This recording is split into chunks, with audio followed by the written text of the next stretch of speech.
As you may know, Alberta is a globally recognized leader in carbon capture utilization and storage in both development and regulation. We have and will continue to invest billions into carbon capture projects and programs, as well as regulatory enhancements and knowledge sharing.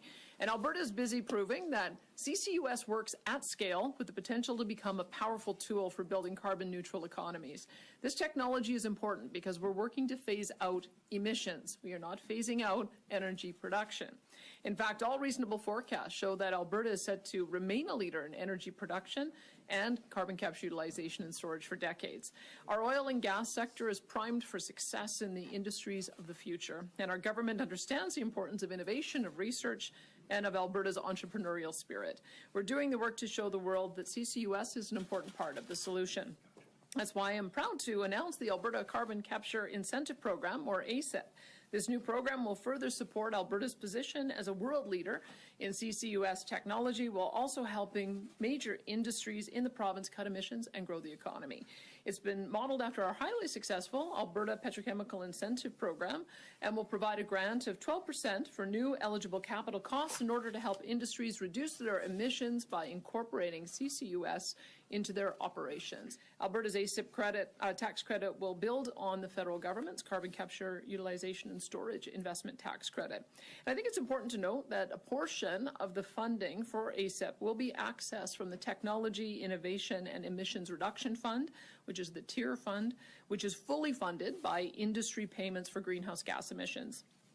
The simple fact is this: CCUS works, and advancing this technology is critical to the future of our energy industry and to the new industries that we're attracting to Alberta. By continuing to invest in CCUS technology and adoption now, we are ensuring that Alberta continues to lead the world in the critical work of reducing emissions.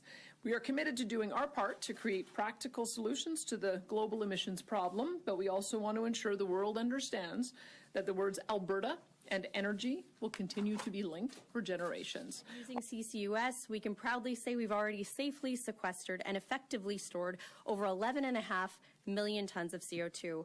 But CCUS isn't the only area where Alberta is leading the way. I'm so pleased to announce today that Alberta has officially hit its methane emissions reduction target years ahead of schedule. As some of you may know, Alberta has long been a global leader when it comes to measuring and reducing methane emissions. We were the first oil and gas producing jurisdiction to put requirements on emissions from flaring. That started in the early 1990s. And we were the first province in Canada to set a methane emissions target for the oil and gas sector. Our approach is now an international best practice. Over the years, we've received national and international awards for this work. Now, new data released today shows that we've successfully reduced methane emissions from the oil and gas sector by 45% since 2014. While the federal government has never actually hit an emissions target they've set, Alberta has done it, and we've done it ahead of schedule.